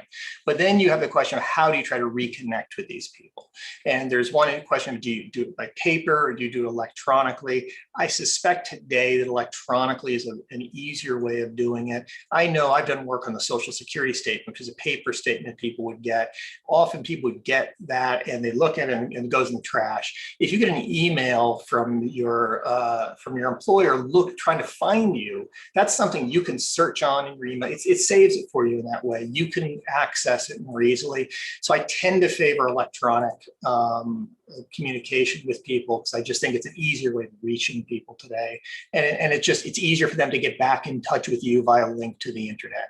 So I think this is doable, but it is a challenge associated with one of the main plus points of 401k plans. So sticking with that, Dr. Biggs, nearly 15 million American workers who save for their retirement through a defined contribution plan change jobs every year. These workers deserve to keep the money they previously saved for retirement, but far too often, they're unable to locate their hard-earned investments. I know there are private sector solutions that exist to ensure some missing participants maintain balances in an IRA that are not cashed out. Can you talk a little bit about about some of the hurdles that people face when they're trying to roll their money over, and as policymakers, what we can do to make that process easier? Sure. Well, one of the problems that often happens with small account balances, less than $1,000, is that when you leave your job, the employer will simply issue you a check. Now, in theory, you could take that check, reinvest it in an IRA, maintain the savings, maintain the tax preference. But as we've seen in general, people don't do it. They see a check and they just cash it, and those savings are then lost. So it's the issue is, how do you find a way to keep that money invested? And so I think looking at the ideas of the databases there are private sector firms already that handle these small accounts. I think we want to look more closely at that, but it's keeping the money invested. A lot of young folks, for the same reasons you don't sign up for a retirement plan in the first place, you're busy, you're distracted, you may be changing jobs, you may be changing homes or cities. We're human beings, and things tend to fall by the wayside. But going back, I think electronic communications is a great way of handling this, because electronically we can find you everywhere these days. Your mailing address may change, your email address won't. And so that's an easier way of overcoming some of these hurdles that we've seen in the past. Very good. Thank you very much. I yield back. Thank you, Representative. And I want to recognize, well, first I want to thank Andy for stepping in, and then I wanted to recognize the representative from Michigan, Ms. Stevens, for 5 minutes. You are recognized. Great, thank you, Mr. Chair. For years, workers, retirees, and participating businesses have been waiting for Congress to deliver a solution to the multi-employer pension crisis. And I am more than thrilled and delighted to have been involved in that and delivering that fix through the American Rescue Plan Act, which provided financial relief to the multi-employer pensions and over 1.3 million hardworking Americans whose very livelihoods were hanging in the balance while we were waiting for Congress to fix this. The Central States Pension Fund is no longer at risk of being insolvent. That is where we are today. And now over 43,000 Michiganders will have the retirement security that they deserve. Over 260 businesses that serve as the lifeline for Michigan's economy no longer face increased liabilities that put jobs at risk. And Dr. Ghilarducci, could you speak about the importance of passing this crucial fix and what consequences may have been had Congress not have acted?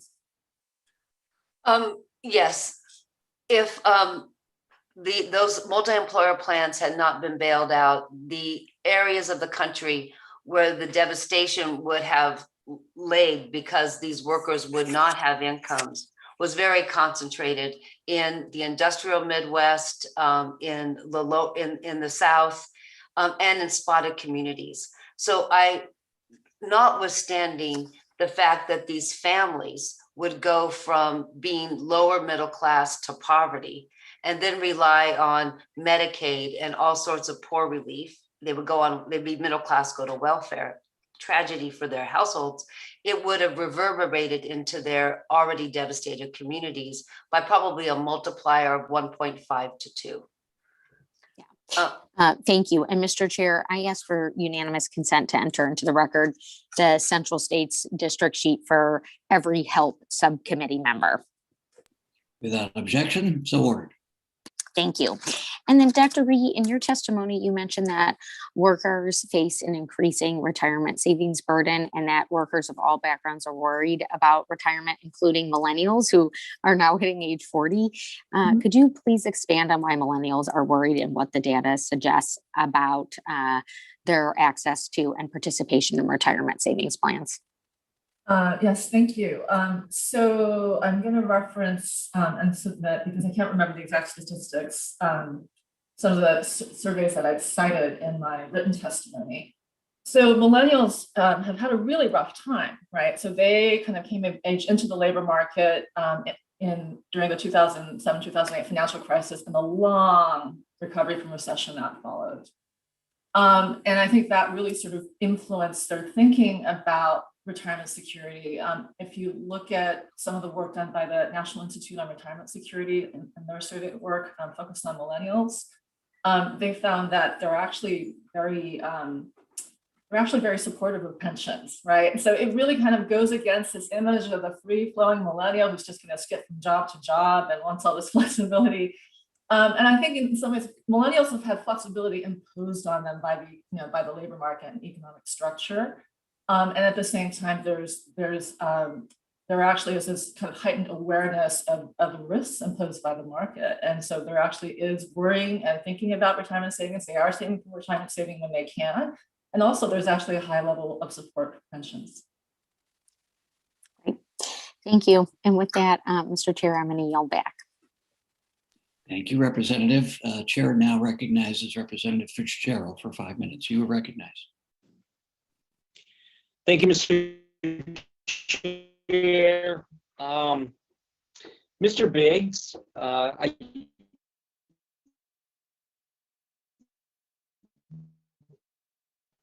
we're all very familiar kind of with automatic enrollment, but Secure Act 2.0 would expand automatic enrollment, obviously, to the 401k plans.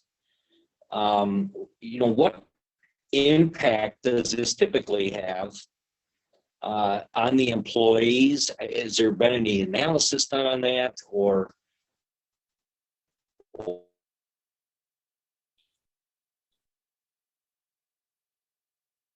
I apologize. Has anybody looked further? Mr. Biggs, did you get the gist of that?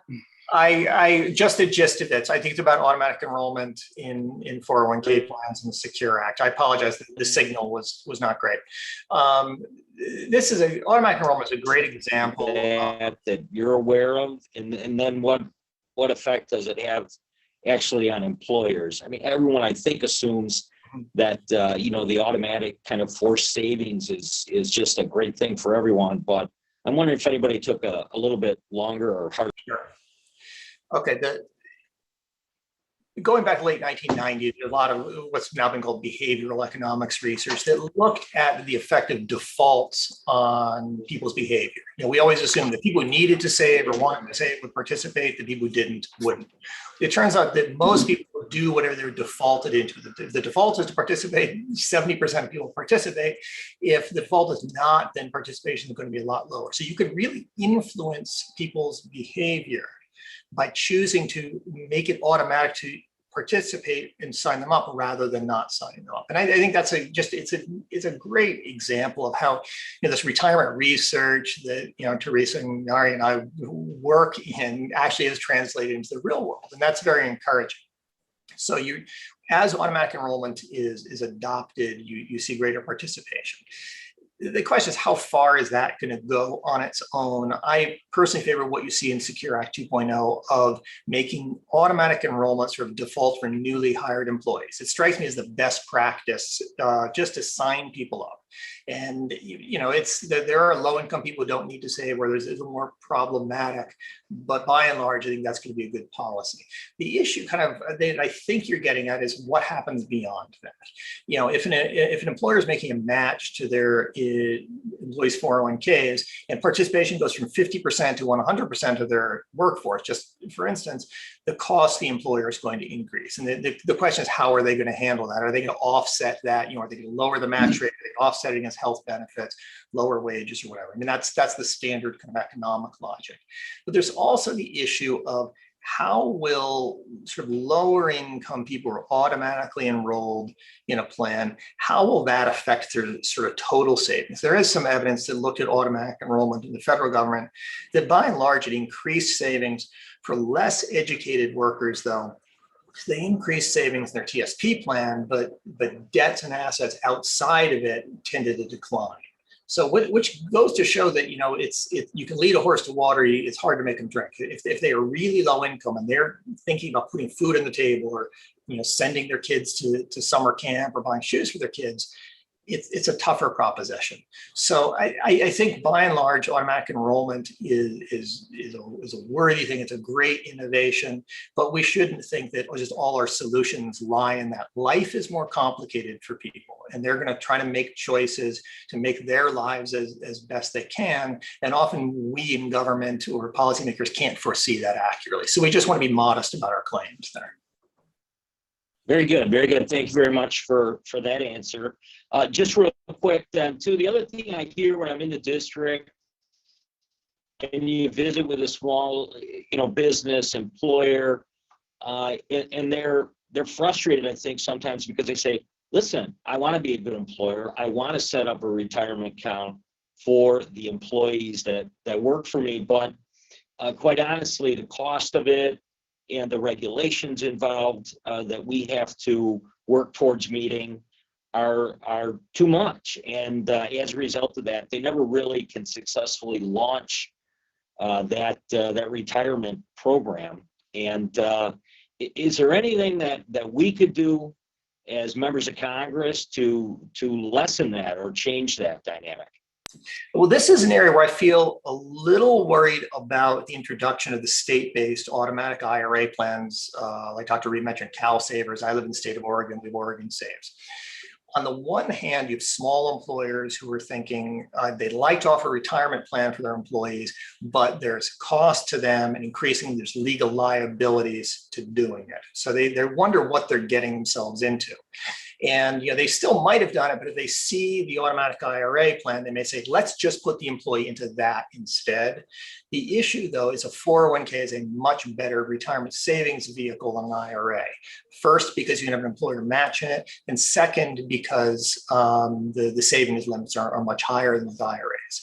So I'm a little afraid we've set up this situation where small employers see some problems setting up their own retirement plan. They see an easy out. Hey, let's just put them in the state plan. The state plan isn't as good as a 401k.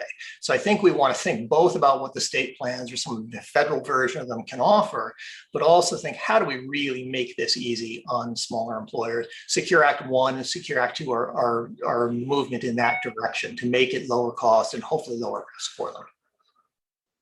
Thank you, Mr. Biggs. Mr. Fitzgerald, your time's up. Any concluding thoughts? No. All right. The chair will now recognize the ranking member for 5 minutes of questions. Mr. Allen, the floor is yours. Thank you, Mr. Chair. I yield back. Thank you. Thank you, Mr. Fitzgerald. Mr. Allen. Thank you, Mr. Chairman. Dr. Biggs, you stated in your testimony that more Americans are saving for retirement than ever before. More employers are offering retirement plans than ever before. And of course, we had that experience in our own company. And employees are saving more in these plans than ever before. This is great news. And I believe we can build on this success. What more can this committee and Congress do to increase the number of small businesses providing retirement plans for their workers? And how can we reduce the cost and the regulatory issues? I know that's one thing that we faced, and was, all the, the legal and other aspects you have to deal with in setting these things up. What can we do to reduce the cost of providing these plans to our employees? Well, the facts that you point out on participation retirement plans, contributions, savings levels, number of retirees getting benefits, the reason why I push back so hard on the sort of retirement crisis meme that comes out, there's this idea that we're entering some apocalyptic period of retirement, is because it'll cause us to ignore all the progress we've made and forget that what we really have in a lot of ways is kind of a mopping up operation. We need to say, where are the gaps in the current 401k system or other retirement plans? How do we fill those gaps? If we have this retirement crisis claims, people might say, let's just throw the whole thing out. But the reality is the whole thing has worked remarkably well at improving retirement savings. In my testimony, I point out US retirement savings relative to other countries, very high. I point out, Americans' ability to maintain their pre-retirement standard of living when they retire, much better than in Europe that has these much more centralized sort of ways of doing things. So we have to remember our successes. We also want to say, where are the shortcomings? The shortcomings, I think, are largely in the small employer community. Whereas we've talked about before, the fixed costs of setting up a plan are higher relative to the number of employees who are going to be served. And second, the legal liabilities are just much more daunting. If you're a large employer, you can handle those things pretty easily. And almost all of them today are offering a plan. If you're a small employer, it's much harder. So I think we really need to think about, first, lowering costs and protecting its legal liabilities for small employers. But we also, I think, realistically need to think about if there are alternatives for people in those employers, when the employers just aren't up to, they're running a taco stand or something like that. If running a 401k is not what they can do, what other alternatives? That may be state plans or a federal version of that. And perhaps for just individuals, that some type of incentive to do this. Dr. Biggs, according to the most recently available PBGC data, the multi-employer pension plans are collectively underfunded by $673 billion. Now, I said in my own opening statement that we're dependent on the taxpayer, or at least the Democrats passed the American Rescue Plan, and we took supposedly taxpayer money and to the tune of $86 billion to extend that that plan process.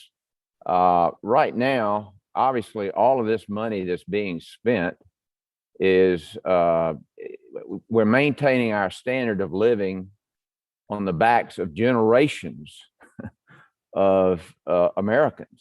I mean, there may be 4, 5, 6 generations as this debt mounts up. And so what do you see right now if we said, okay, what is actually staring us in the face? I think you mentioned $4 trillion that of unfunded mandates that we have right now.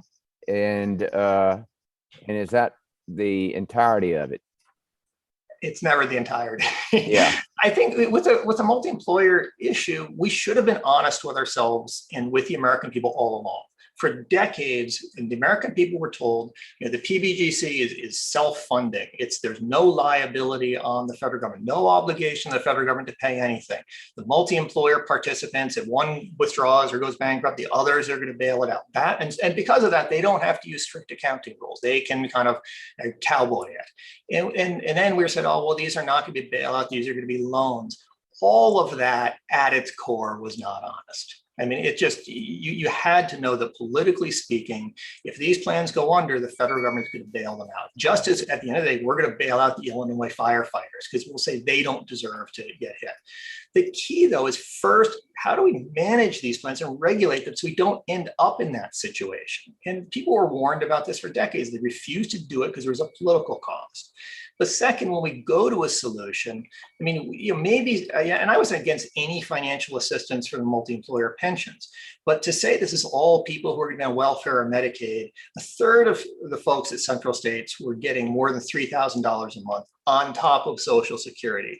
These were generous pensions. You could have trimmed them somewhat while maintaining the benefits at the bottom, cut the cost to the taxpayer. And that would have been, I think, a more responsible approach to this than simply saying, we are going to cut a check for $86 billion and whatever it ends up being and call it solved. I mean, to be honest, if my 401k drops when I'm about to retire, where's my $86 billion? I'm a taxpayer too.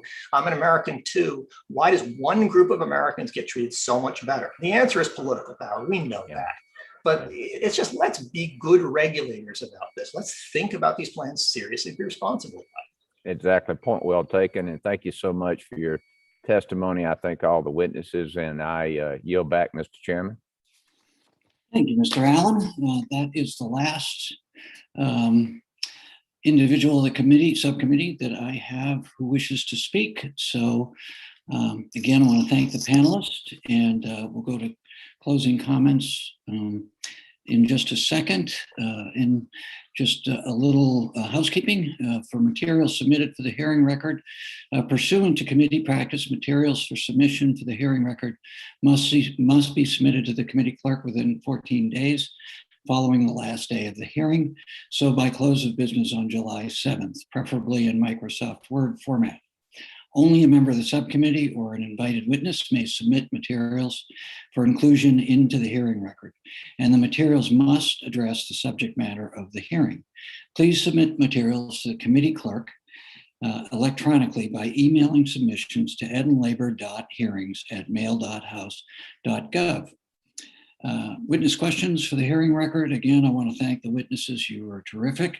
Lots to digest and to continue in the conversation. I very much appreciate your contributions today. Members of the subcommittee may have additional questions for you, and we ask that you please respond to those questions in writing. The hearing record will be held open for 14 days in order to receive those responses. I want to remind my colleagues that pursuant to committee practices, witness questions for the hearing record, again, must be submitted to the majority committee staff or committee clerk within 7 days. The questions submitted must be addressed the subject matter of the hearing. And now for closing statements, we'll go back to Mr. Allen for the ranking member's closing statement. Thank you, Mr. Chairman. And again, I'd like to thank our witnesses for participating in this important discussion this morning. I'd like to also note that, folks in Georgia and across the country work very hard so they can enjoy a comfortable and meaning retirement.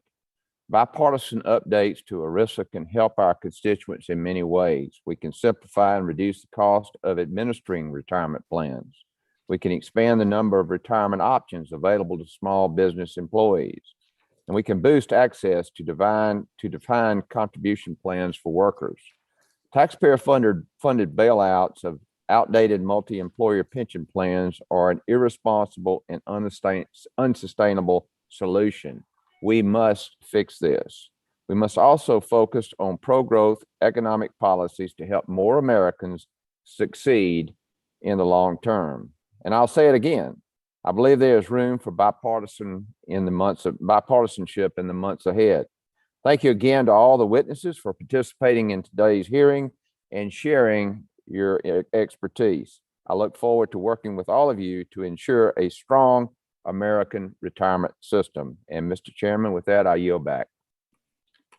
Thank you, Mr. Allen. It's always terrific to work with you, and I appreciate the fact that we can respect our differences, but work to a common goal, which this institution sometimes is very hard to get. So appreciate your friendship. Yes, sir. And I now recognize myself for the purpose of a closing statement. Again, I want to thank the panelists. Terrific presentation. Really look forward to continued conversation. I want to thank all my colleagues who spent time and joined us on this important subject matter. I do want to talk about one thing we didn't talk about in the three-legged stool is home ownership and moral hazard and appropriate congressional action to make sure that we have an appropriate risk assessment. I'm very involved in state and local government with both with CalPERS and my own county, 37 Act County here in California. And clearly we did some things. We assumed that our actuaries sometimes were too aggressive in terms of our rate of return. And of course, that's what we want, one of the things we want to address. So in terms of responsibility, we should remember that, as Madison famously said, if humans were angels, there'd be no need for government. And this is one of those areas, I think, whether it's in the financial service industry and what happened in the housing industry, where so many people, particularly people who are disadvantaged by this economy. And Mr. Biggs, I appreciate your comments. I don't want to be Pollyannish, but I also think it's irresponsible not to recognize the sort of Dickens aspect of some of the challenges we have, that if you're a poor person, particularly a poor person of color, it's and your wages are limited, it's harder. Also, completely agree with the small business argument.